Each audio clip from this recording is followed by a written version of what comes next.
have an elephant, one of them relieving itself and the other suckling. This is Safari Live. Ready.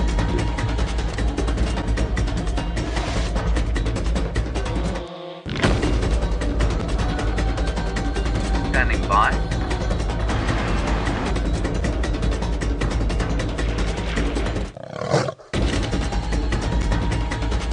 Five, 4, 3, 2, 1. You are live, you are live.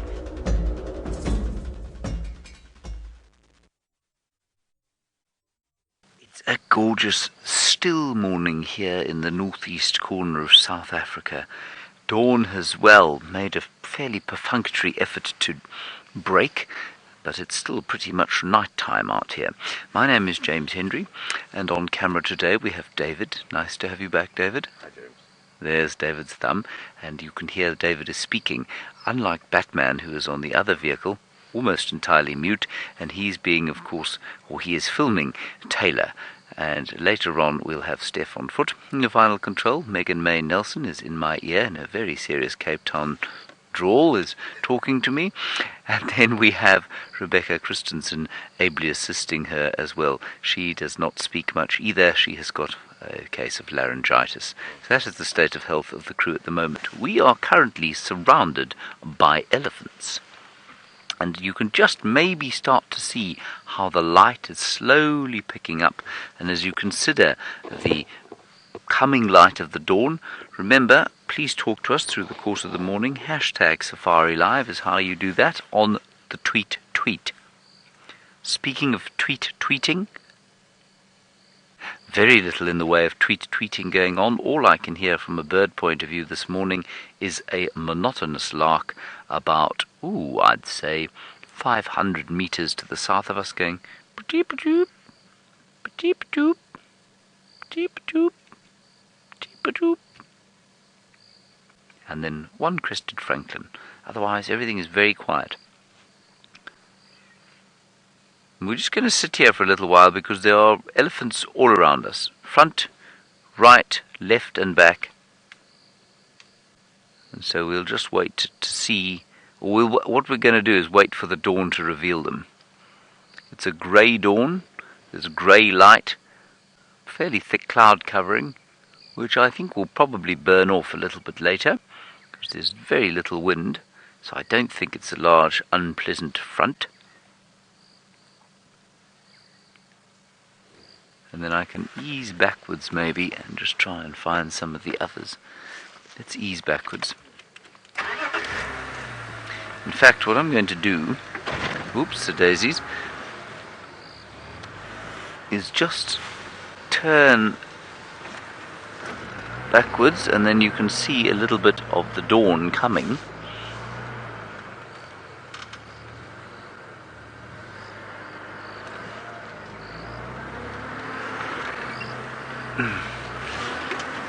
Now, I know Taylor's plan for the morning is to head off towards Arathusa to see if she can't find the Nkahuma Pride. We are going to go to Cheetah Plains eventually. Let's go up here. There were a lot of elephants this side. They may have headed off that side, but we don't shine the lights on them normally. Just a little bit of ambient flood lighting, if you like. There they go. Those are the original ones we saw. I'll try and throw some light on the situation, David. How's that?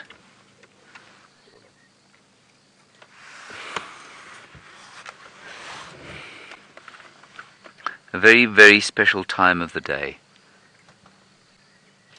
as the world wakes up.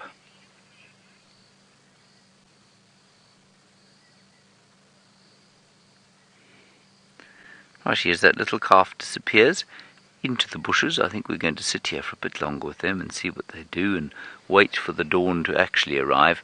And while we do that, Taylor McCurdy is heading off in a very Irish way towards the far west. Good morning, everybody, and it's a fantastic way to start the day, of course.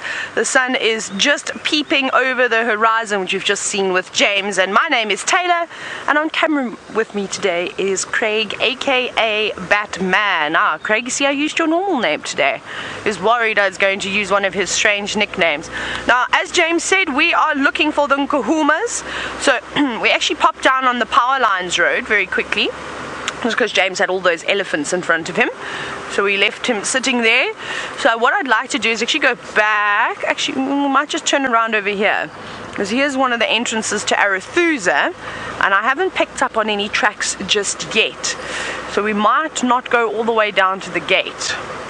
I don't think we'll do that. I think we'll just check here to see if they've been sneaky and have crossed over, and then if not, we'll carry on along Triple M and check towards the signs towards Arathusa. Then I think we'll go via the Arathusa airstrip and then make our way around and hopefully find some leons, or who knows, maybe we find Shadow and her cubs. We never know what's around the corner when we're out here on the safari. Now, if you have just joined us, of course, welcome again. You've just managed to catch the birds all chirping as they're just starting to wake up. And you can send through your questions on this live interactive safari by hashtagging Safari Live on Twitter. Or you can send us pictures or jokes or anything that you'd like to keep us all entertained. And we will in return then also try and keep you entertained. Okay, I think I'm done looking this way. I think I'm going to go back the other way. Doesn't seem as though much has walked here. Not even a hyena track this morning. Very unusual. Normally this road is littered with hyenas. And that's something, VM and I were chatting about that yesterday, just quickly while we touch on hyenas, is that he hasn't seen the hyena cubs just yet.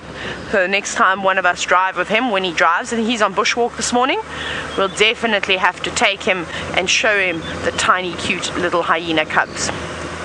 Well, Craig, do you like the hyenas? Craig says they're okay. Not his favorite, but Craig, what is your favorite animal? I don't think I know. Snakes. Craig likes snakes. He gets very, very excited about all the types of snakes. And since he's been here, he's seen 2 snakes. He saw the puff adder with James. Hey, were you excited about that? And then the spotted bush snake with me, which I thought was quite lovely. Right, let's see who we've got. Who's gonna be the first animal on the show? Although I suppose James really had elephants here, so that doesn't count. Who's gonna be the second animal on the show? Doesn't quite have much of a ring to it, so we will leave that song. Megan, you're talking to me. So Megan's directing today. I also have to show you the other side of my face, seeing as though it's St. Patrick's Day. Let me stop here before we go over the corrugations. Look, it's beautiful. Megan's an artist. I don't know what she's doing in this industry. She's really missed her calling, and she should go and do painting. She could be a fantastic painter. I think so. Megan, if anybody tells you otherwise, you don't need that kind of negativity in your life, so don't listen to them. But off we will go. Now, if you're wondering about all these different characters that myself and James and the rest of us always talk about, let me very quickly tell you a bit about the Nkuhumas. So the Nkuhuma Pride is the resident pride of lions that live around here. It consists of 5 female lionesses, and they did have 8 cubs, but sadly the success rate of young predators it's not that great, and two lost their lives sadly due to something called white muscle disease.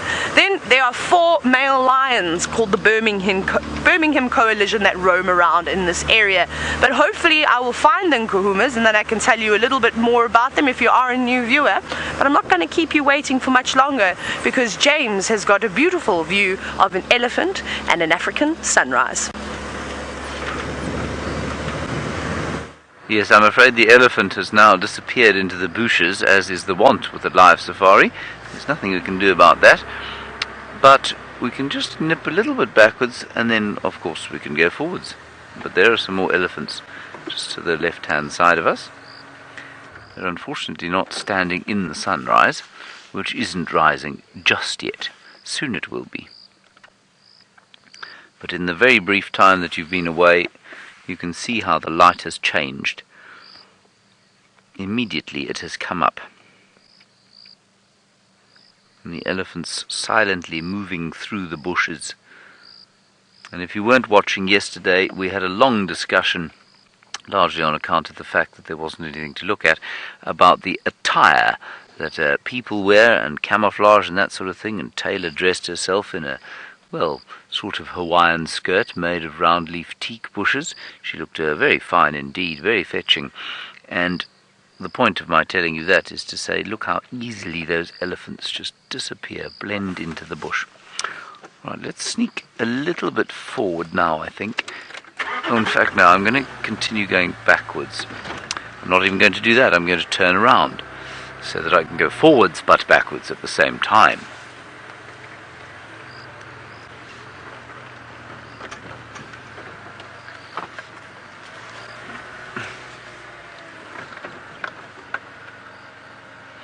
Hello, Claire. Good morning to you and welcome on our sunrise safari. You're wondering about the activity levels of elephants during the night. They are relatively active, you say, compared with their daytime activities.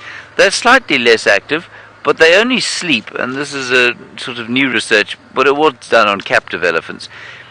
They only sleep for about 2 hours of the day, and that's normally sort of in the dead of the night between sort of 2 o'clock and 4 o'clock. That's round about when they sleep. Sorry, Dave, I can't get a much better picture than that. Can you see them? There's one quite close here, just coming. Here we go. And Claire, they feed for the rest of the time. So yes, they will be slightly more active during the day, but at night they don't exactly shut down. They do move around quite a lot. This is being a particularly irritating elephant. Come out. Come out. Let me roll back. And Claire, I'm not, this study, which was very lengthy, I've totally ballsed that up, haven't I? There we are. The study is very lengthy, and I didn't read the whole thing because it was 48 pages of academic speak, and I found myself going to sleep after, well, sort of 2.5 pages. But I did read bits and pieces of it, and what's interesting is that, like I say, that it was done on captive elephants with new techniques, using sort of subcutaneous chips and that sort of thing, I think into the trunk, so that when the trunk muscles go completely relaxed, they know the animal is actually asleep rather than just sort of having a little rest. And I don't know if it applies to all elephants. It was 2 cows that they did the research on, I think, largely. We do know that elephants do sleep a bit at night, but I have certainly seen elephants, especially young ones, lying down in the day, not for long periods. Often while the herd feeds, youngsters will lie down on a termite mound or next to a termite mound. And I've also seen very big bull elephants almost certainly sleeping in the middle of a hot day. They'll get into the shade, and they will often actually push their foreheads up against a big marula tree, for example, and then snooze, sort of lean up against it and snooze. So they can sleep standing up or lying down, but they will normally do it standing up. But they certainly, the bigger you get as a land mammal, or with a similar diet, the less you have to sleep. And so we know that elephants don't sleep nearly as much for their body weight, for example, as something like an elephant shrew, which would have to sleep, I suspect, for at least 12 hours of a day. Now, it's not only body size that counts when it comes to activity levels, obviously, because if you eat meat only, like the carnivores out here, it's a much more expensive process to try and digest, and the result of that, of course, is that you do need to sleep a lot more.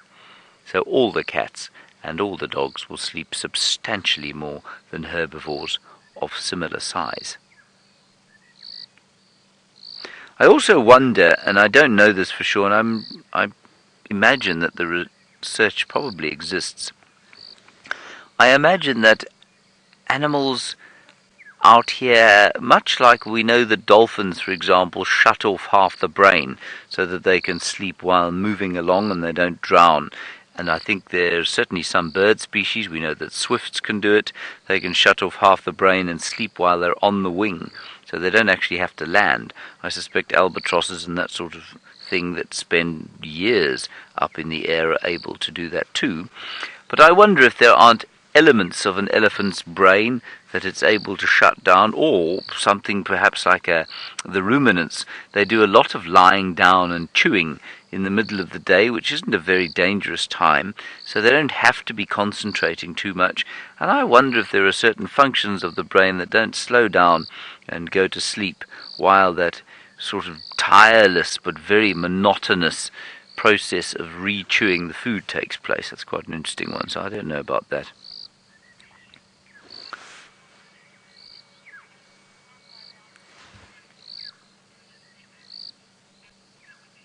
Hello, Buttons Cockatoo. I'm not sure I've ever spoken to you before.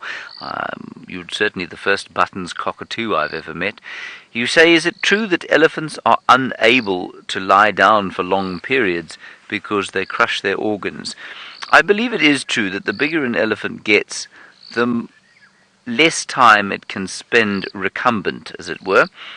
This is unlike many of the staff at Wild Earth who certainly they have no problem spending time in a recumbent position, but elephants don't have that luxury because their organs are positioned such that if they lie on one side, I don't think it's so much the crushing of organs, but a pooling of blood in different parts of the body, and I think it makes it difficult for the heart to pump that blood where it needs to go. So, I mean, they can lie down, but they don't lie down for huge periods. This elephant has now decided that it wants to go across the other way, and it's eating that hare's tail plant. No, David, sorry, he doesn't want to cross the road. He's eating the hare's tail plant, and again, I am astounded by animals' ability not to feel the thorns.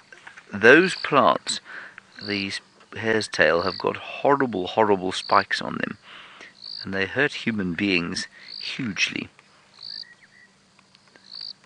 Now, that's called Kyphocarpa augustifolia. I can never remember the generic name. Kyphocarpa. So we're having a wonderful time here, and I must just, here it is. In fact, here is the plant right here.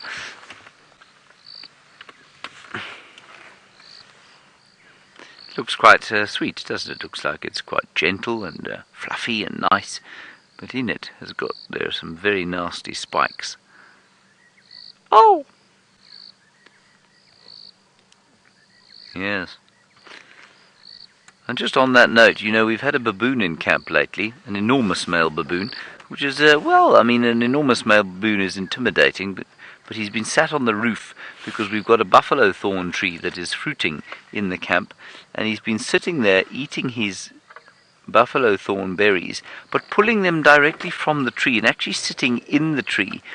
And it astounds me to watch him because he just doesn't seem to feel the pain of those thorns. And if you and I were to try and retrieve fruits from the buffalo thorn tree, we would be in a serious amount of pain all the time. In fact, it wouldn't be a question of just pain, it would be a question of tearing our skin and hands to pieces. It would be impossible for us to do. And yet that baboon sat there, chewing away, and you could hear him grunting contentedly. And then he puts these hard fruits into his mouth, and you just hear him crunch, crunch, crunch, crunch for hours on end. That's a much better plant that elephant's eating. It is a false thorn, so although it looks like an acacia, it has no thorns.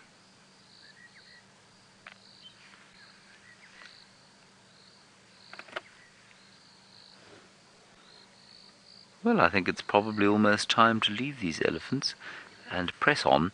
We're going to go towards the north pop past, or maybe do the entire northern boundary, then we'll do the eastern boundary, and then head off to Cheetah Plains.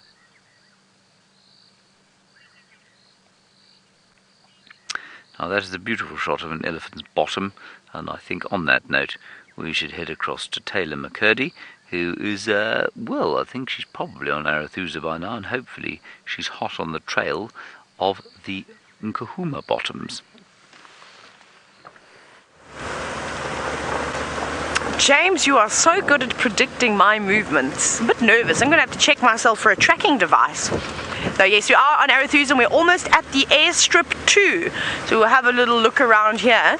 And I believe that a request was made for me to show you a Ziziphus macronata, a buffalo thorn. So if we do pass one, we'll definitely stop and show you if it doesn't catch us first. Because I seem to always get hooked on the end of a buffalo thorn or a knob thorn. If you remember the one day I very kindly got out the car to try and show all of you a community spider nest, and that was a fail because I then got hooked. Right, I can see some animals I can see. We have got some zebra, but I think we're going to have to go all the way around. So it's very dark right now. Let's go this way. Let's go this way around. So we'll get there eventually. It's just that the light is so poor at the moment and they're very far away from us. But we'll go all the way around and we'll go to that corner and we'll start down over there. There's a whole herd of wildebeest and zebra. It's not the McCurdy herdy though, sadly, but we have seen these wildebeest before.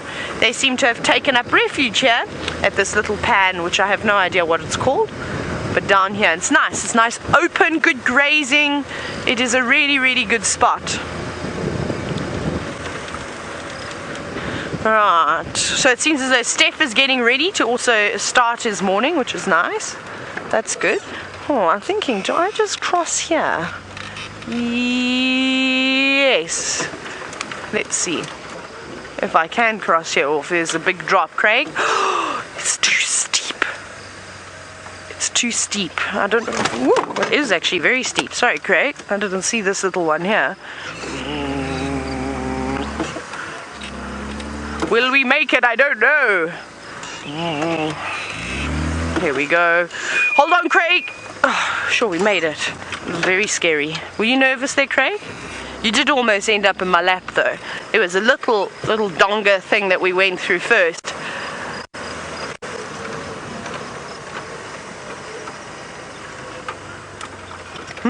Okay, sorry, I was just listening to the game drive radio over there for a moment, and it sounds like somebody's picked up wild dog tracks. However, it doesn't sound like it's on Arathusa. It sounds like it might be on Elephant Plains, but they said they were going north. That's good for us, that's fine. So we may bumble in this sector because the dogs do enjoy popping past here on the airstrip because there's normally loads and loads of Impala. And if you remember, a while ago we got an average of 123 Impala, I think we guessed at the one morning, but I'm going to show you some zebra. Zebra. Come on, zebra, kick and play for us because we need action. But it looks like there's a little greeting ceremony going on at the moment, which is one of my favorite things to see. There's two different herds here. This looks like the bulk of the herd. Everybody coming in, saying hello. And very much like the rest of the species out here, they all greet by sort of nudging heads, sniffing each other, getting quite close. Zebras are very, very social animals. You can see, look how excited they all get. And my favorite is the way that they sort of arch their necks and greet each other like that. Now, there's quite a few bulky zebra in here.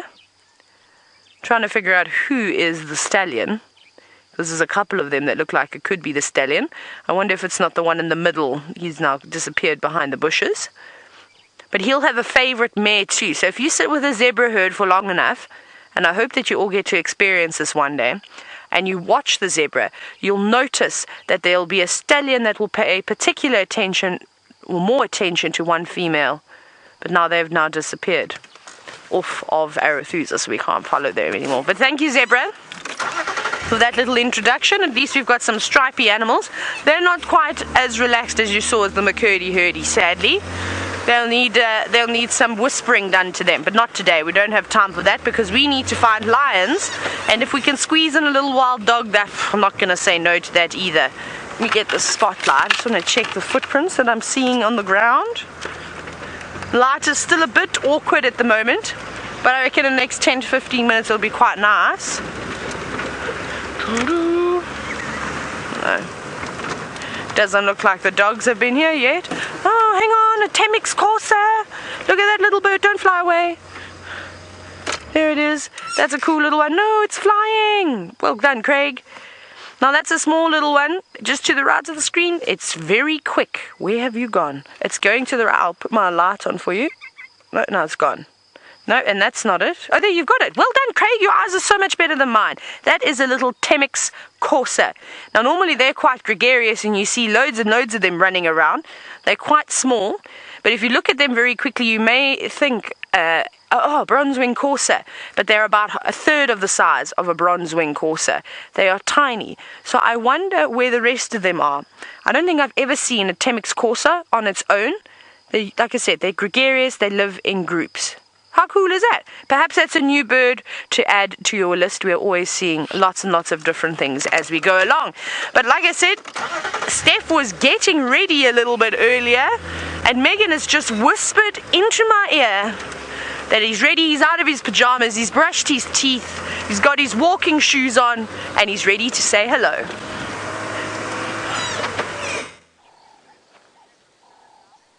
It'd be difficult for me to climb out of my pajamas. I'd have to skin myself. But yes, good morning. My name is Stef and on camera today we have VM, and this is the massive herd of Impala that we've got living on quarantine, and one of my favorite things to come and see in the morning, to be quite honest. It is an enormous herd of Impala. It is at its largest right now. What we're going to be seeing over the next couple of months is these Impala going into the rut. Let's quickly look at that, VM, if I could point you in that direction. There's a baby Impala nursing. That baby Impala, this is one of the last months that we'll see these baby Impala. They were born at the end of last year, nursing. They are almost fully weaned. And what will stop it is their mothers coming into estrus in around about the second week of May. So the rut, which is when all the male Impala are going to be at the height of their aggression towards one another, happens in May, and from now their testosterone levels are increasing with a decreasing light during the day. As we're approaching, as we move away from the summer solstice, so as the daylight gets shorter and the night times get longer, the Impala's testosterone levels start to increase, and they are going to start to separate themselves from the herd. And the reason for that is because the larger, more dominant, bigger male Impalas are going to start to pressurize the younger and the older male Impala outside of the herd. They form these little bachelor herds of Impala away from the main herds, and the main herd is defended by a male Impala. Now, that male Impala can be usurped throughout the rut, which lasts for about a month, and it ends in this absolute frenzy. The roaring of the Impala, we're going to be starting to see it from probably in the next couple of days, the next couple of weeks. Male Impala making this awful noise, sticking their big purple tongue out their mouth. They look really, really weird. Lots of middens around that are actively used all the time, and then fighting. And as we get closer to May, these male Impala are going to be fighting to a point where some of them will actually die. The biggest of the male Impala, the strongest of the male Impala, quite often will stab one another with their horns right into the body cavity. It kills them, and we find Impala carcasses all over the place with puncture wounds in them. But now you're not going to get Impala herds that are bigger than we get right now. It's the best time of the year. All the Impala are together, they're feeding together, they're looking after one another, and that is what the net effect of that is. So let's turn around and have a look at these Impala just to show you what they are. I would imagine that in years gone past, before the herds were decimated for food, that this is maybe what it used to look like. In old books, I've heard of Impala herds being described as smoke in the grass, and you can almost see what that means. When they're moving in layers, the back herd of Impala moving faster than the front herd, it does look like mist or smoke moving through the grass. And they're just such a beautiful antelope. They're very common here, and of course we quite often just drive past them and don't spend a lot of time with them whatsoever. But this group of impala that is on quarantine has become quite relaxed with us. Let's see if we can single out some males. At the back of the herd there's two big males that are walking past one another. You can see their horn tips.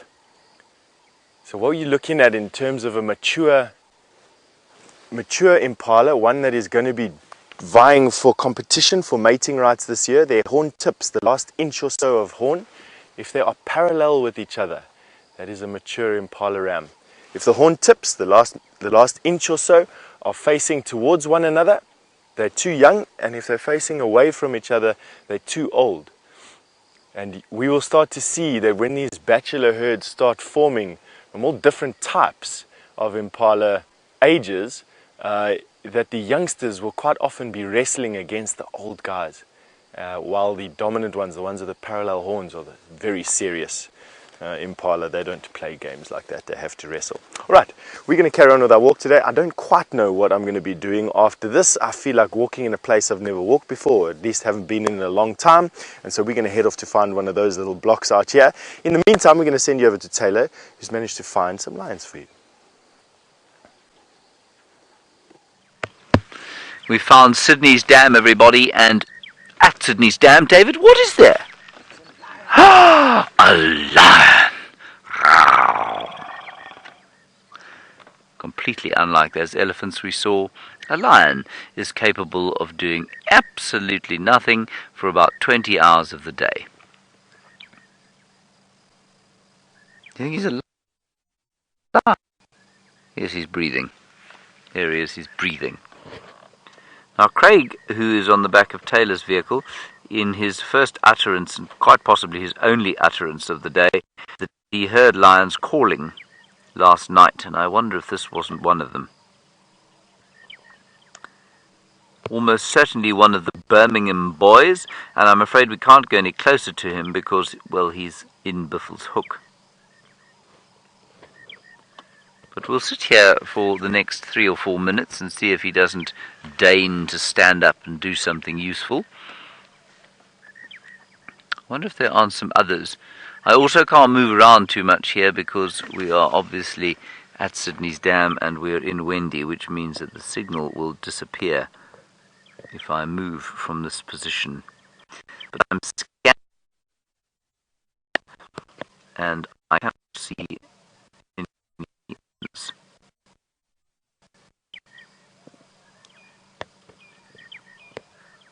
Now on Biffle's Hook, over the last little while has been the Torchwood Pride.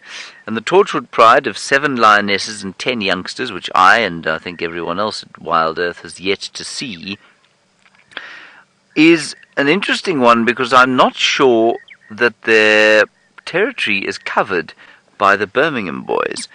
There seems to be one very large male with them with a very full mane who's a bit older than these chaps. And he was spotted by Lex Hess, and Lex reckoned that he wasn't one of the Birminghams, but, you know, Lex doesn't spend all the time here, so it's possible it is a Birmingham that has been with them. But I think it's quite interesting that if the Birminghams do not dominate the Torchwood Pride, which occurs off to the east of the Nkuhumas and the Sticks, the Birminghams, for their size, do not have a very vast number of females. I mean, for their size of coalition, 4 males, I would imagine them to have at least 3 prides within their domain. He's being fascinating, isn't he, David? I mean, he really is being quite astounding. First-time viewers must be looking at this thinking, good grief, lions are terrifyingly dangerous. Could you get up and do something, please? It's morning now. Oi!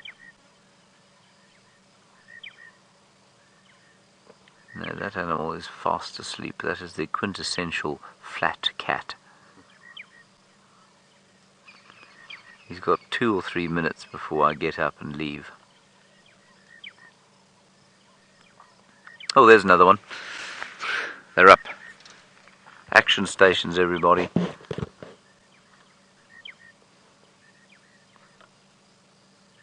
Well, I don't know which Birmingham that is, but I can tell you that their mains are definitely getting darker.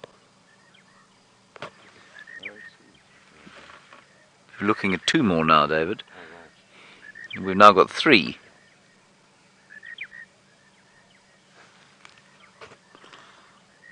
Now we've got some spectacular Twitter names going on here today. I'm now talking to somebody called Oh Hi Bacon. Hello, Oh Hi Bacon. You're wondering if I have ever seen a lion eating catfish. Oh Hi Bacon, I have not ever seen a lion eating catfish. I don't know if they eat catfish. I think they would if they were desperate enough. Leopards, yes. Lions, no. Well, I'm pretty sure they would. They have got very unsophisticated palates. You need a sophisticated palate to eat catfish, I'm not sure. Good, so we've got 3 Birminghams here, it looks like to me. Maybe there's a 4th somewhere around. Very nice of them to stick their heads up above the long grass. Now if they would roar obligingly, that would be wonderful. Come on, roar.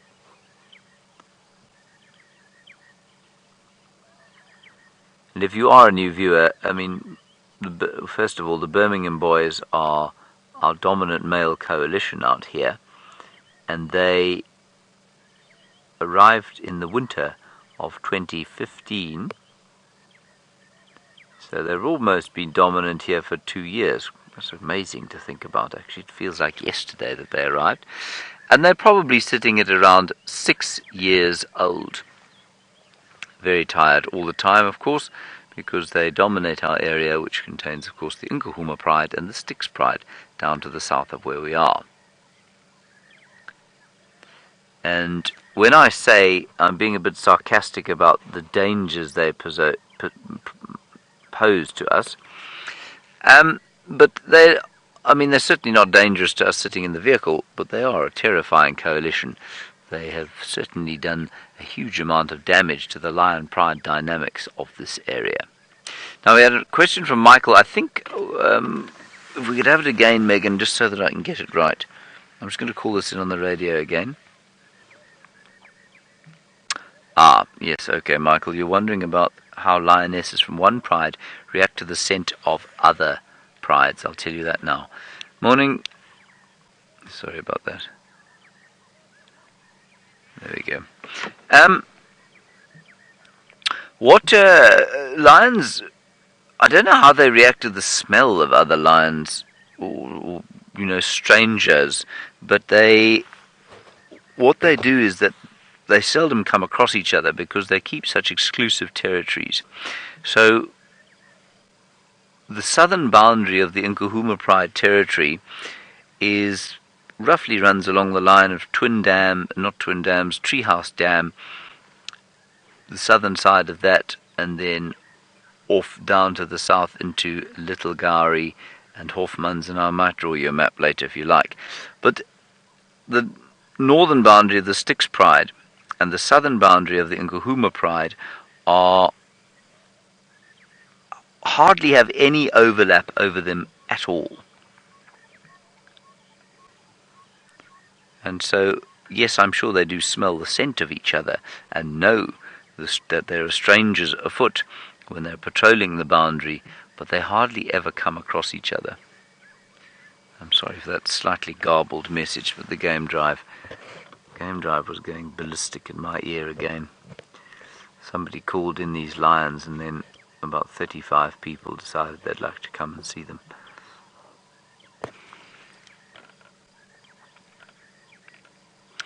I also would like at some stage today to find finally the curry chain button quail, which has been making that noise, but very difficult to find in this long grass unless you're actually walking.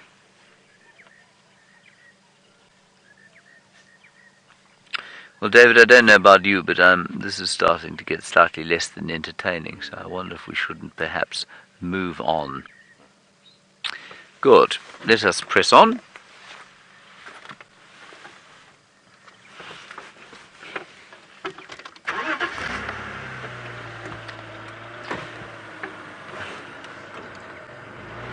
Not sure what our signal's going to be like as we leave here, Megan. So you might want to link away.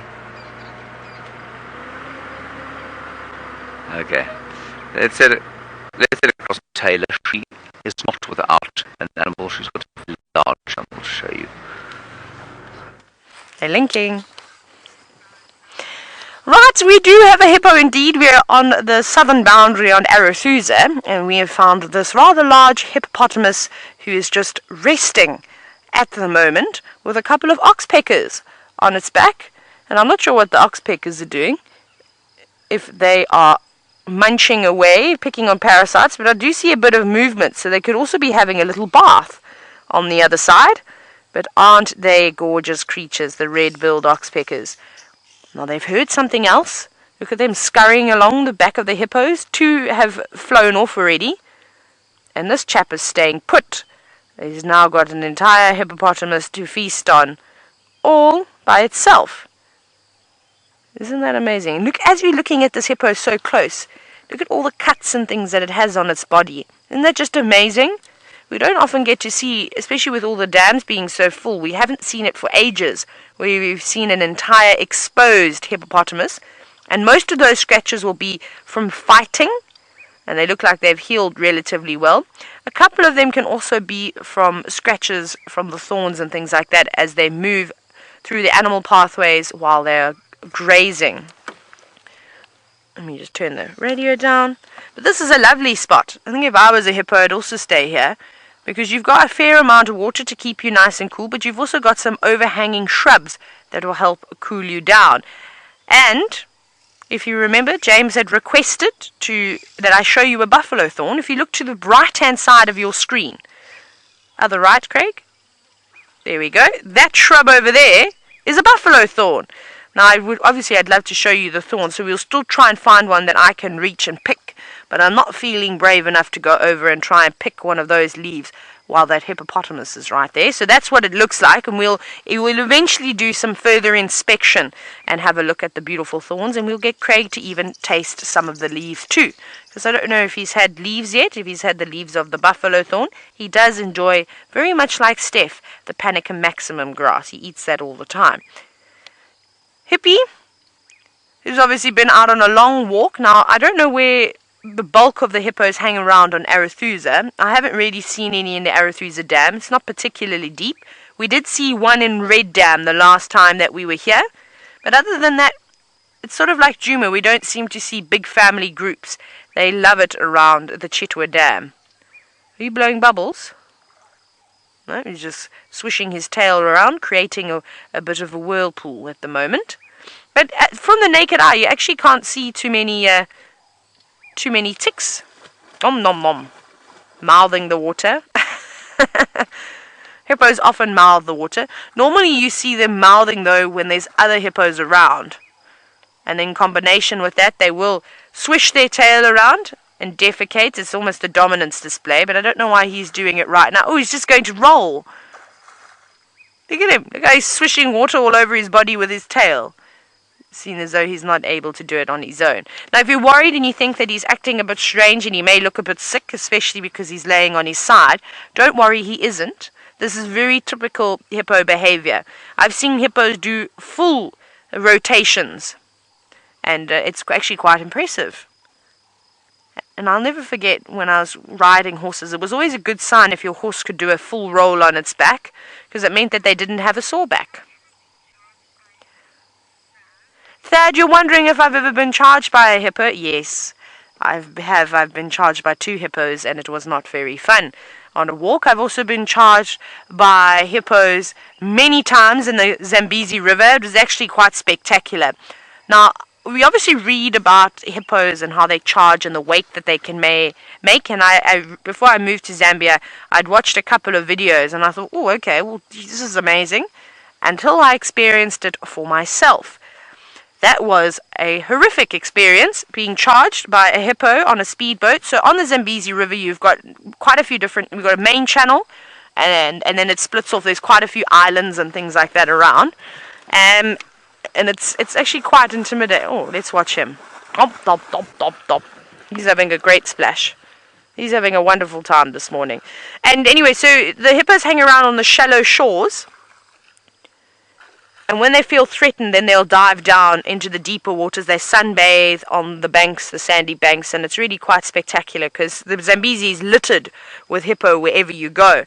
Anyway, we obviously got a little bit too close to a breeding bull's pod, and he was not very happy with that. And a big bull like the one that we're looking at now, he came charging at us. He was running on the shallow bank, and I kid you not, we must have had a wake of water that was about 4 foot high.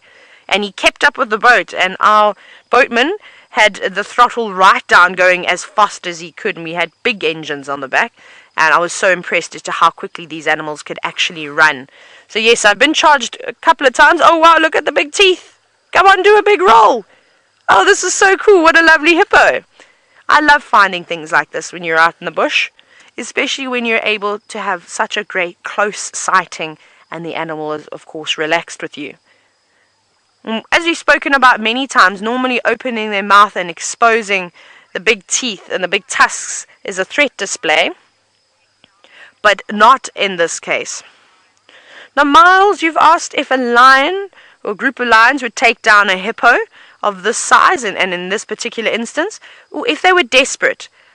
Here the lions are not so accustomed to water. They're not like the marsh pride in Botswana that are quite happily to swim, or even in Zambia. We used to see lots of lions coming in from Zimbabwe, just swimming through the Zambezi and then hopping out on the Zambian side. So they're used to water. Down here, it's not their favorite thing. So I don't know, unless those lions were starving and there was absolutely nothing else, they may go in the water, but I highly doubt it. If this hippo was out on land, and it's one of the reasons why they also feed around at night, is if any of you have ever seen a hippo in the darkness, you can't see it. It's impossible. They just blend into the shadows. It's actually quite amazing. And they obviously feel a little bit safer moving around at night. Their eyesight's not too bad at night. And they might, but a big hippo bull like this would be a mouthful. Even for a big pride, you may need 20 or 30 lions to really take something as large as this down. However, females with calves are often harassed at night by prides of lions and even hyenas. I'll never forget, I watched a documentary about a hippo that had just given, or a couple of days prior had given birth, and she was moving around with her young calf, and a clan of hyenas actually came around and tried to snatch it. And she put up a good fight. She tried to fend it off, but the little hippo ended up losing an ear, which is not a train smash. I mean, these animals are resilient and they're able to survive things like that. But I just thought it was amazing how Mom stood by her side and said, "No ways, you're not taking my baby from me." And eventually the hyenas got bored and then moved off. I think they sort of were fearing for their lives at one point. But this chap has put on such a lovely show, and it's something I actually miss. The thing that I miss the most is Zambia and the hippos. Now, I'll tell you a little bit more about that, but Brittany has just sent through a question. And remember, if you would like to ask any questions, you are welcome to. You can hashtag Safari Live with them on Twitter. Now, Brittany, you're wondering, how do hippos sleep? Brittany, can you believe it that what we're doing now is we're actually watching this hippo have little siestas.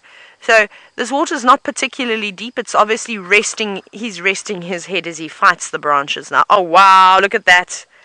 Yes, you are an old boy. You've got beautiful tusks. How cool is that? And I promise you, he's not doing it towards us. Otherwise, he'd be facing us. He is so happy. Are you going to climb out?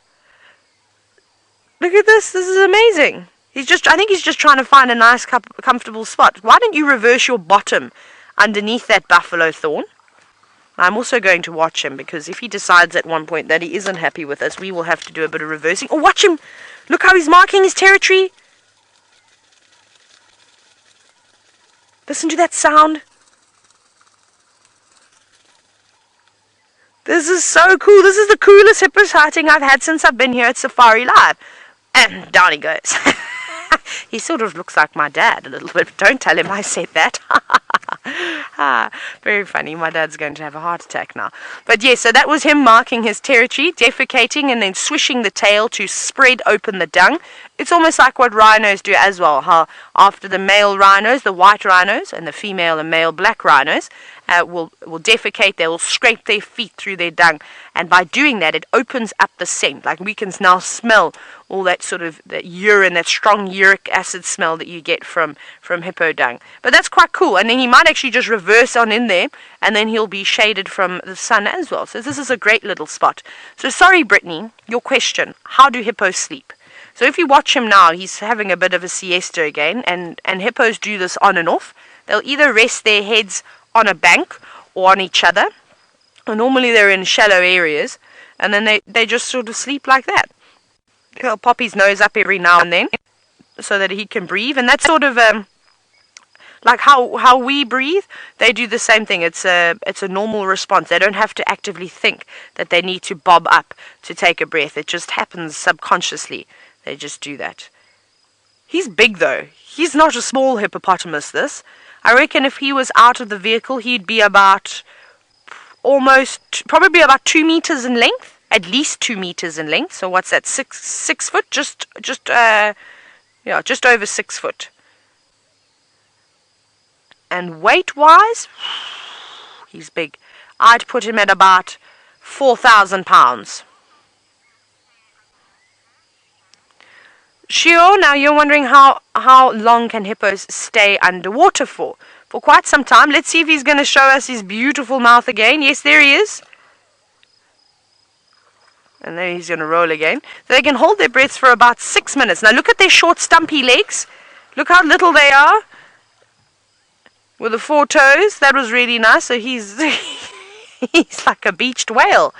And he's also covering himself in mud, which is one of the reasons why he's rolling around at the moment, is he hasn't got enough water to cover his body to help protect him from the sun. So all this lovely clay that we've got in, and all this lovely mud that's obviously underneath the water, will provide a lovely sort of sunscreen, which will now dry and also suffocate all the parasites. So it's a multi-use, like what buffalo and elephants use the mud for. Hippos will do exactly the same thing. You're my new favorite hippopotamus. Jacqueline, now just speaking about this hippo covering itself in mud, you were asking, and Craig, can we have a look around its eyes, please? I just want to show Jacqueline the pink pigmentation around the ears and the eyes. You're wondering if they get sunburnt. They can indeed. Very, very badly. So the hippo's skin is actually not that thick. The upper epidermis is quite thin and quite sensitive. So they secrete something called hypohydric acid, or blood sweat as it's commonly known as too. And if you look very carefully on a hot day, normally on a cool day like this morning, you won't see it too much, but you'll see little droplets, and you'd think that looks like the hippo is actually bleeding, but it's not. They secrete this substance, which is incredible. It's sort of like a little first aid kit that they have, that their body produces, and essentially it has a mild sunblock in it, so that will spread all over their body, and it also has a mild antiseptic, because when hippos do fight, and you saw some of the lacerations that hippo had on his back, which may explain why he's in such a small pool. Perhaps he has been kicked out of a bigger area, and because of maybe a younger, fitter, stronger bull has now taken over a pod, a breeding group, and so that will help keep the wounds clean as well. Now, I've seen a hippopotamus. It looked like it had been through a paper shredder, and it's actually not uncommon. You see it quite often, but the lacerations on their backs can be terrible. And I'll never forget the first time I'd actually seen that. When I first started guiding, I thought that hippo was going to die.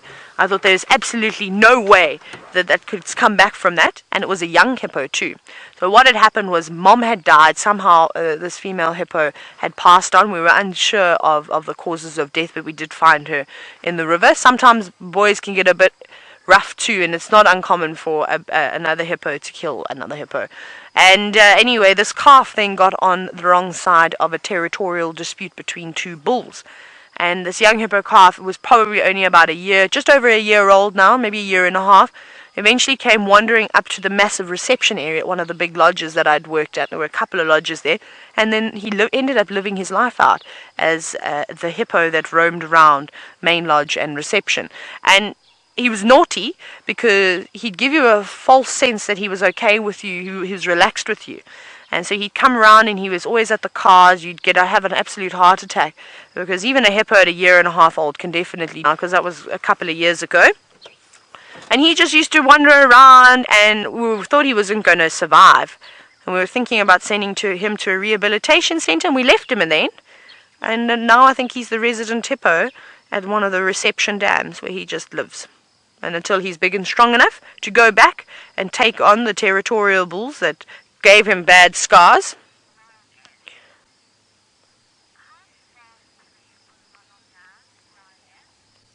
Oh, I can just hear a couple of vehicles coming around. So what I might do is I actually might move forward a little bit. Let me do that before this car gets here. So Craig, I'm just going to go forward.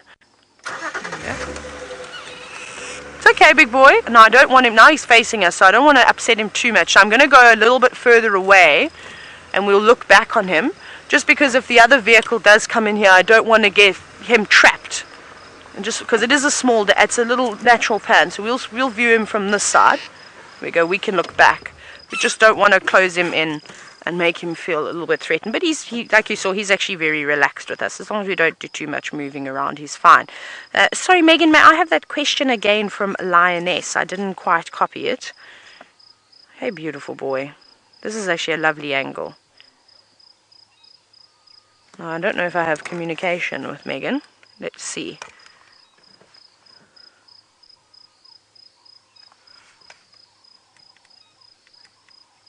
No, I think I've now lost comms with final control. I think the question from Lioness was, how fast can a hippo run on land, if I'm not mistaken. Now, you saw how tiny and stubby those little legs were of his. Would you believe it that they can reach speeds of about 35 kilometers an hour? So it doesn't sound very fast to you and I, especially if you've been driving a car around. It's quite slow. But I can tell you right now that it will be almost impossible for you to outrun a hippopotamus. They pick up great speed, and they can cover a huge amount of ground in such a short space of time. It's actually quite impressive. Hello, boy. Now let me see. No, this is interesting, because now I don't know where Megan is. And it's because we were in a dot. There's lots of gremlins here, and I think they've attacked my communication. Let me see. Megan for Taylor. I'm not getting any beeps back, but that's okay. We'll just enjoy this hippo then, and I'm sure you all don't mind sitting with this beautiful hippopotamus. But I think we got you just in the nick of time to see all of that action, that rolling about and mouthing at the water. And then my particular favorite point was as he sprayed his feces everywhere. Luckily we were on the right side and we weren't on the other side of the bank. I reckon we would have been covered. Not even that buffalo thorn would have protected us from all of that feces. And you'll see hippos will do that all the time. Like I said, when you go to Zambia, that's one of the things that you see often on the big banks, is 2 hippo bulls standing and, sort of having a bit of a dispute, coming up to each other, just sizing each other up. Often they'll have a mutual sort of boundary that they'll meet at. They'll do that. They'll spray their dung everywhere, and then they go their separate ways. It doesn't always end up in a negative sort of argument. And you can imagine, in a dam like this, how putrid it would become if the amount of times that he would defecate. And they don't get out of the water to just defecate. He'll just do it right there, which is not great. So I wouldn't want to go wading around in this water. Hippo? Sorry about just ripping you away from Taylor like that, but she's actually lost communications with our final control building, which is making it almost impossible to speak to her. So we needed to come to me so that we can sort Taylor's communications out and get everything back on track again. As you know, we're coming to you live from the middle of one of the largest wilderness areas left on the planet, and from time to time we have a little bit of an issue keeping everything on track and going straight. I am in one of the most beautiful places at Djuma Private Game Reserve, for me at least anyway, and it's also quite rare. We're in a Tamboti thicket. This particular tree that you're looking at now, all the straight-stemmed, dark-barked, green-foliaged trees that you're looking at now, you can see them, all the straight big trees. They're all the same species. They're Tamboti Spirostachys africanum, and one of the rarest forest types it's actually, in fact, the rarest forest type in South Africa is this Tamboti thicket forest. There you're going up the tree, you can see that very square, almost angular bark, lovely straight branches, and it's because of this that they were harvested to near extinction for their wood. Not only is their wood very beautifully grained, it's a lovely dark color, and I'm going to show it to you now, but also with the trees being so straight, they made planks quite easily. And these trees were quite often turned into boxes, storage boxes, decorative storage boxes, wood inlays on tables, into furniture as inlays. You can still buy it today, in actual fact. It's heavily controlled, of course. You need a permit to trade in it, you need a permit to harvest it. But inside the Kruger National Park, you have these very odd thickets from time to time. This is the largest Tamboti thicket that I've ever seen in 20 years of walking around in the bush over here, and it is in beautiful condition. Some very old trees a little bit further down there, and as we go back up in this direction, the trees get a little bit younger, but not by much. These trees are all very, very slow growing. I mean, a large Tamboti tree is probably in the region of 250 to 400 years old. These trees all here, who knows, but easily older than any of us watching this show today, that's for sure. Let's walk off to this particular Tamboti in front of us and see. Well, let's stay over here. In actual fact, we've got a nice open clearing. I don't want to go anywhere that costs us a little bit of signal. So one of the reasons why Tamboti is so sought after is the fact that its wood is so beautifully grained. I'm going to try and shave off a little of this dead branch so that you can see. Let's do that. Try and not get my tongue sticking out my mouth. So you can see as we start going through the layers, you can see that grain coming out of the wood there. Very, very pretty. It's also called the African cedar because it's got a delightful smell, very similar to cedar wood. And that is what made it such a good thing for jewelry boxes. Oh, very nice. Alrighty, now you are going to quickly go off to James, who's got a bird before it flies away, and we'll catch you back here in a little bit. That, everybody, is a red-backed shrike. Now, it's either a juvenile or a female, and I originally said female, but I think that it's actually a juvenile male because its back is very red, and it is also looking a bit scruffy. So let me just quickly consult the app. Shrike. No, not helmet shrike. Standard bog issue red-backed. Because the male, of course, looks nothing like the female. Yeah, it is the female, actually. It's not the male. She does have a redder back than I thought, and she's got a very distinctive, what they call scalloped underparts. And that means it looks, well, if you look on her breast, if she turn around, but she won't because she knows we're looking at her, you see, and she knows that the white part of her breast is much more obvious than her back. But she's got sort of scalloped markings down the front. And all the while the monotonous lark continues being very monotonous. Now the red-backed shrike, of course, is known as the shrike in the United Kingdom and probably various parts of Europe. It will be going back there sometime during the course of April, I imagine.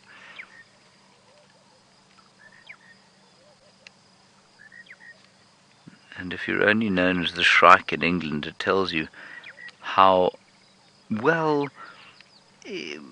not quite insignificant, but certainly less than impressive the avian diversity is on the Mud Island. And that's not a function of any fault on the Mud Island's part, it's just because it's so far north, and the further north you go, or the higher your latitude, north or south, of course the lower the biological diversity tends to be. Now, there's a monotonous lark, David, on the very top of that bush over there.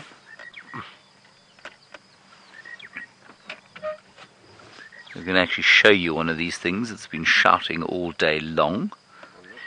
Yeah, very top. There we are. Giving a very beautiful singing display. And while you look at him, I will tell you that we are on the southeastern corner of Djuma, and we're about to take the highway towards Cheetah Plains. While we do that, I think there's only so much of the monotonous lark you can take before things become monotonous. Let us head back to Stef, who I think is going to carve an effigy out of his tambuti tree.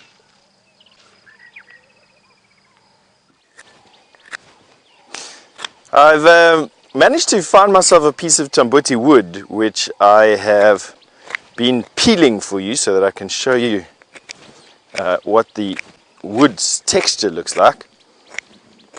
So there you go. Let's have a look at this. Isn't that lovely? And that's without any polishing. You can see how fine the texture is there. And that is what they used to use it for. Now, this piece of wood you can carry around with you. You can put it in your pocket or into your socks. It is a brilliant insect repellent. In actual fact, thickets of tambuti trees like we're in at the moment make for very good campsite places, because the leaves of these trees are infused with a toxin. Here we go. So if you pick it, there you go. That milky latex there is fairly toxic. I mean, if I put that on my tongue, all it'll do is burn a blister on my tongue. But if you had enough of this, say made a salad from tambuti leaves, you could do yourself some damage. You definitely will get a runny tummy, and if nothing else, some ulcers in your throat. So the fact that these trees are like this means that nothing really eats them. You've got to be pretty specialized insect to eat this, and because of that there's very few insects here. Because there's few insect predators, and so life inside a tambuti thicket is very similar to life inside of a pine forest, in which it's a bit sterile, and it's good. So it makes for good campsites is what I'm trying to say. What you don't want to do is you don't want to make a fire with this wood. You can burn this, so you can set this alight and waft the smoke around your room. It'll displace mosquitoes and bed bugs and everything else. It also displace you for a while, displace you from your bedroom to the bathroom. The smoke from inhaling the smoke from these trees will give you quite nasty tummy cramps and also give you a bit of a runny tummy. But I have got a story. I've told this story once before, but I'd like to tell it again anyway. I just want to get the name again, Megan, if you don't mind. We've got a question coming through from a viewer about the smell. Oh, yes, it's Val. Yes, it's Val. You just asked, does the tambuti have a smell? The leaves don't have a smell at all. The latex doesn't have a smell, but the wood itself has a fantastic cedar smell. So the wood is very perfumed or aromatic, and smells very similar to cedar wood. If you've ever burnt or smelt cedar before. In actual fact, the tree itself is called the African cedar, yeah, it's very nice. Anyway, I've told the story before, but I think I'll tell it again just because it's so interesting. A friend of mine, Malcolm Douglas, was on a camp and cracked one of his teeth in eating dinner. And it went down to the nerve and was creating the most intense pain. And back in the days there, it wasn't just a question of quickly coming out of the bush and going to a dentist. I mean, this involved almost a day's worth of travel, which was at the time impossible. So what he did was he had heard from an old friend of his that this latex could be used as a very effective root canal treatment. And he took drops of this, he milked it. So what you can do is you can take a branch, for instance, and score it. And you'll see that the milk will come out. You can see there that milky latex. He collected a drop of that milky latex and he dripped it into the hole in his tooth, the crack in his tooth on top of the nerve.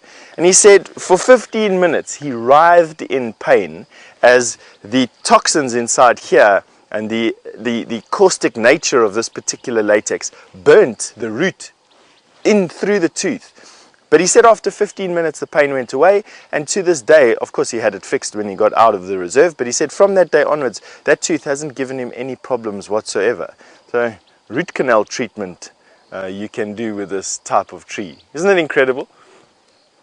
Now these leaves are too toxic to be browsed by game right now, so only really black rhino and nyala and kudu eat these leaves.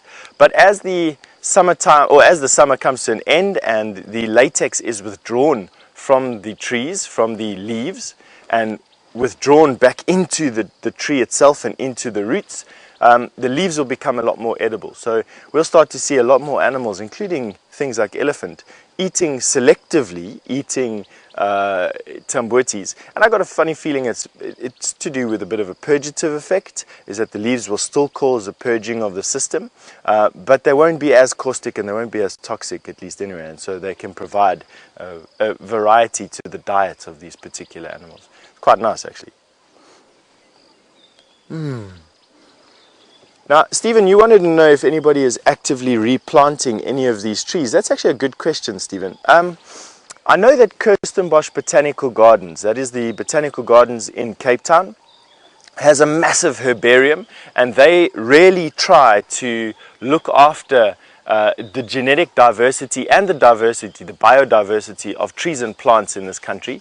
And so you can buy young tambwetis. Have I ever heard of anyone planting a young tambweti in their garden? No, I haven't. And for whatever reason, it makes for a fantastic tree. Look at that. Imagine having one of these inside your garden. So no, that is a good question, Stephen. Do people actively plant? There's a move inside estates and inside residential property nowadays to actually plant only indigenous trees. It has come about in the last 10 years or so. It's been a gradually increasing trend to do, is to replant exotic trees with indigenous trees. And I'm sure at some point somebody will realize the beauty of being able to plant a tambweti tree. And at that point, I suppose the market will increase a little bit. But no, there's nobody replanting thickets of these trees back into the wild in any meaningful scale. Yes, there are people doing it, obviously, but in any meaningful scale, I haven't heard of anybody replanting thickets. Must be happening somewhere, but not for tambweti trees as far as I know. Sadly. Would be nice to see though, hey? Righty, we're going to try and carry on walking down this path and see what we can find. We're going to walk out of this thicket in a little bit. I'm going to polish up this tambweti piece of wood as we go. I'm going to see if I can polish it up with my finger as we walk along, and by the end of the drive I'll show you what I've managed to get right here in terms of polishing up this tambweti stick. In the meantime, we're going to go and send you over to James, who's got a flower to show you, I think. I do have some flowers. We're going to do a brief segment here, but I must just tell you that what I'm doing now is, well, it's sort of a tradition for David and I. When we come to Cheetah Plains, we go around the signs 3 times, exactly 3 times. This is the 3rd round that we're on now, and that's just for luck, and hopefully we will find something then inside Cheetah Plains. Good, I'm glad we got to show people that, David. Right, we'll stop over here and see if we can't have a look at these flowers, whose name I have forgotten. See those flowers there, David? Luckily I brought my book with me so that I can remember them. Can you believe I've forgotten them? Oh no, I don't think they're in this book. Oh, what are they called? They're the old hemizygia, not hemizygias. They used to be, oh gosh, it's all gone from me now. These things here. They are called, they were ossimum, and they are now, oh yes, bracteosus. They used to be ossimum bracteosus because of these purple bracts, and they are now, Judy H., you're going to have to help me out, but there they are. And interestingly, as I pointed out before, of course, that's the flower there, and that is a bract, which is a sort of modified leaf. Very beautiful, and related, of course, to the wild aniseed and the wild sage. Good, very nice. I can't believe I've forgotten it. I've said it 170,000 times to myself. And then I just want to have a quick look over here. Ooh.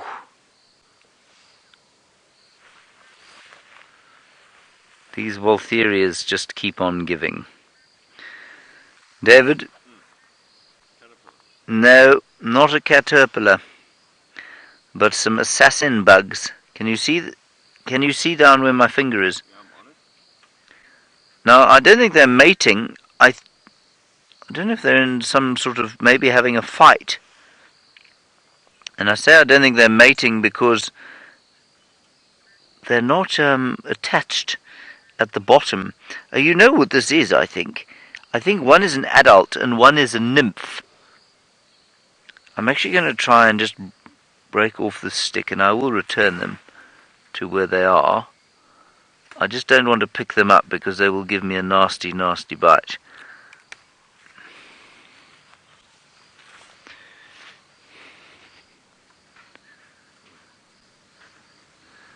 So I think one is a nymph, in other words an immature one, and that's the one on the top. And if they were mating, their bottoms would be attached to each other. Stef has shown them mating before. Oh no. Yes, you stay right over there. I don't want you anywhere near me. Now, if you're wondering what an assassin bug is, if perhaps you are a new viewer, an assassin bug is a bug that produces a cocktail of fairly noxious chemicals that they will inject into their prey. And it liquefies the insides, but it's also a very effective defensive mechanism. And they've got a nasty sharp proboscis which they'll stick into you, and I've never been bitten by one, but I'm assured that it is extremely painful. And you know what happens when painful things happen to us.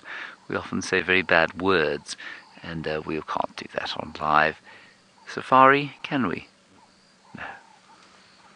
I have done that a few times, unfortunately.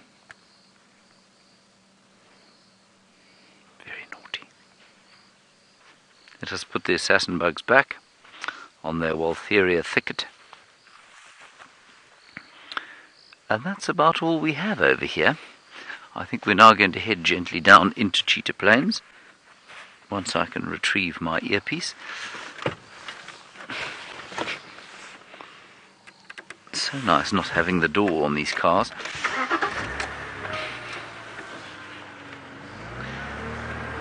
Righty, while we head down there, I think we're going to lose signal. Let's head down to Taylor.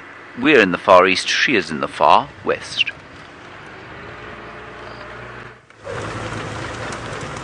So yes, we're still bumbling around, and I've just been having a little listen. Oh, hang on, Craig. Oh, hang on, Craig. Oh, yeah.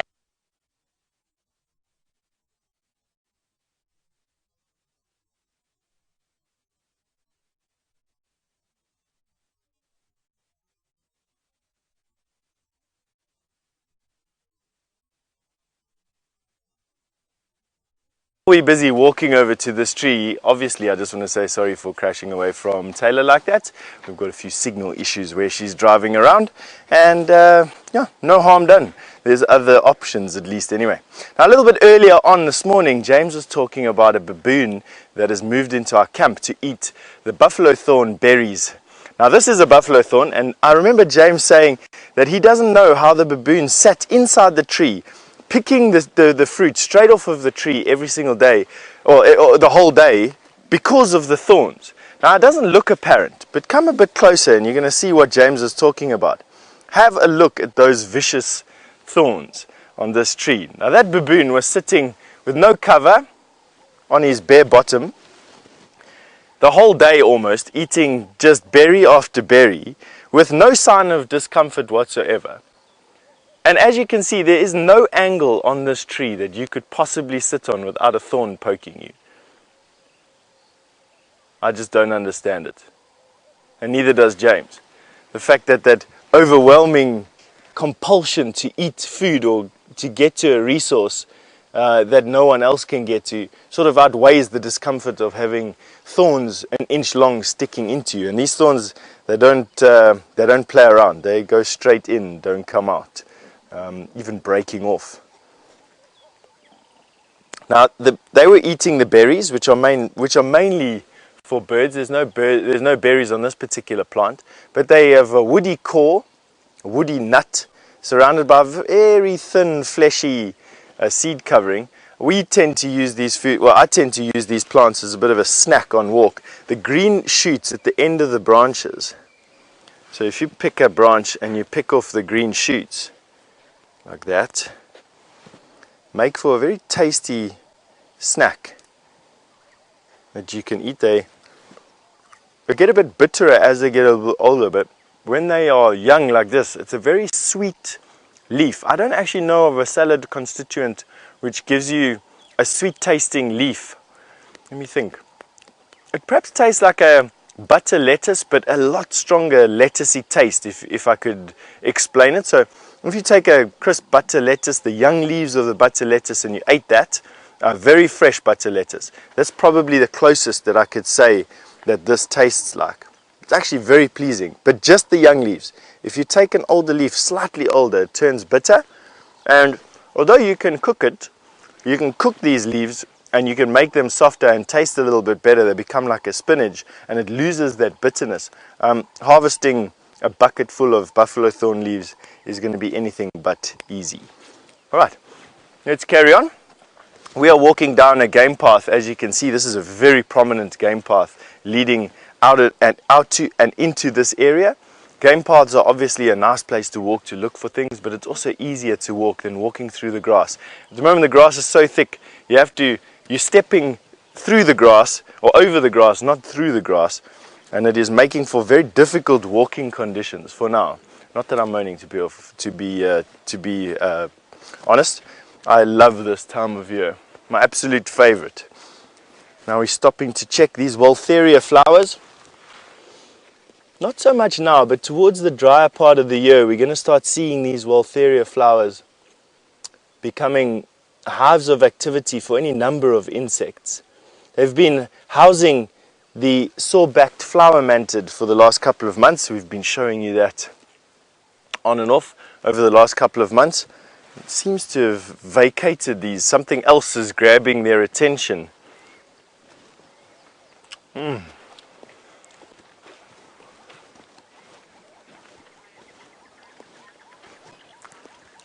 Mike, that's a good question. You've just asked, do baboons then have a much higher pain tolerance than humans? I suppose so, Mike. Only because from the day that they're born, they are subject to a lot harsher conditions than what we are. I think pain tolerance is more just getting used to your environment or getting conditioned to your environment, rather than having, I think sticking a thorn into a baboon would hurt just as much as it does for us, except that we don't tolerate that level of pain as easy as what a baboon does. Of course, we're not as hungry as baboons are, and of course we don't want to eat buffalo thorn berries on top of buffalo thorns. But I think if you lived outside for your whole life, sleeping in trees, walking through the bush, your body is going to be just as hard and just as conditioned as a baboon's potentially, and you'd probably be able to sit in the top of a buffalo thorn with some discomfort, but not really caring about it because you're going to be a bit harder.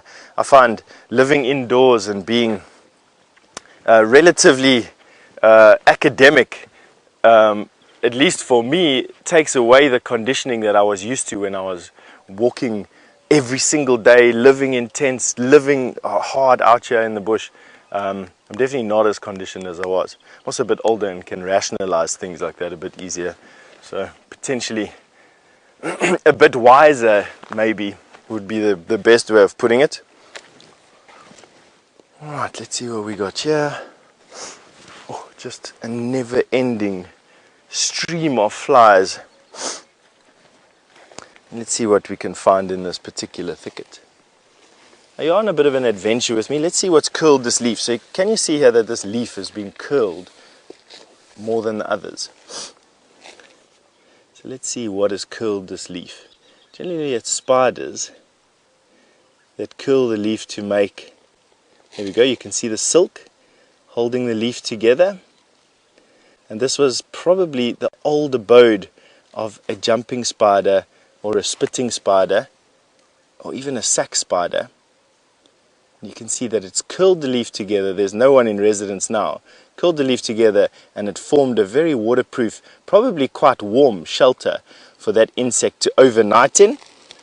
And in summertime, with food in the abundance that it is, you'll find that these insects will move from plant to plant. They will move from area to area relatively frequently. And so you find these empty sort of houses for things quite often. Here we go, we've got something on a grass stalk.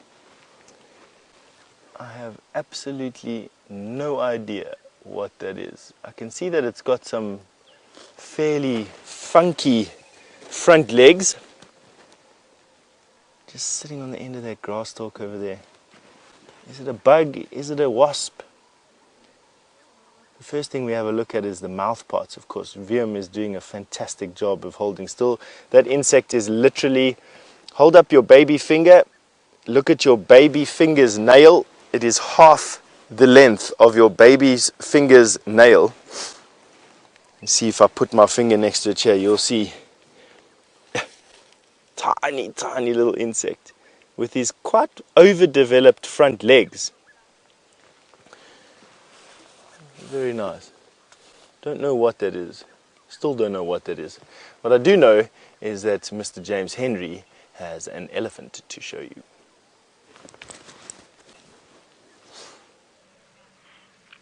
I would, and so I will.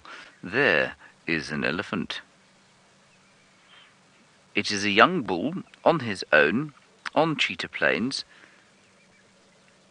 and he's probably about 20 years old or so. He's quite a stocky fellow. He's not very tall yet, but he's just a little bit nervous. And I think his nerves just born of the fact that he is not quite a confident big bull yet. And he's just disappearing through the bushes, which of course is what elephants like to do. Otherwise, everything is very peaceful here on Cheetah Plains. There's just a lovely cooing of doves above our heads. The laughing dove going, "Oo-doo-doo-doo, oo-doo-doo-doo, oo-doo-doo-doo." Very nice. Then, if you look down over here, if you were tracking an elephant, that's what you'd be looking for. Can you see there, David? Yes, you can. You can see where he's flattened the grass. Now, in grass like this, tracking an elephant would pose no problem whatsoever, even for the most novice tracker. But it is amazing how as soon as the grass is sort of half this length, an elephant becomes actually very difficult to follow because they pick their feet up and they don't crush vegetation the way you think they would. And in fact, the easiest thing to learn to track, and this is to their detriment of course, is a rhino. They drag their feet, and so they're very easy to follow if there's any grass at all. Here's our elephant again.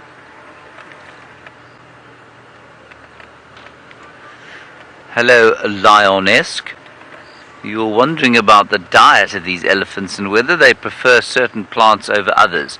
Absolutely. And it just depends on the time of the year. Essentially, lioness, they will choose to eat grass if they can over just about anything else. They will browse when there's grass, but that's not, they'd rather eat grass if they can. Then, of course, their favorite food of all is the marula fruit, which they do eat. You see in there, just his bottom. So marula fruits they will certainly select over others. And then with the seasonal changes, lioness, what happens is that they will change their diet according to what's available. So come the winter time, they'll be eating a lot of bark and sticks and leaves off the trees rather than the grass leaves, which tend to be a lot easier to digest. That's loud. Okay, let's carry on. Now, Kate, that's the most normal name we've had today, Kate. Good. Thank you, Kate. I'm just surprised by it. Everybody's got these exotic Twitter handles. You're saying how many elephants are there normally in a herd? Well, in this area, not normally that many. I mean, we've seen herds of 3 quite regularly. I would say normally in this area the number of animals in a herd is about 8. Then it will often go up to about 15, between 8 and 15, and then larger than 15 is unusual and often an agglomeration of 2 or 3 different herds. Right, we're going through some fairly thick stuff on Cheetah Plains now, and then I think we'll probably head straight for the open areas and see what we can find there. There's a flycatcher. They're very, very bad at sitting still.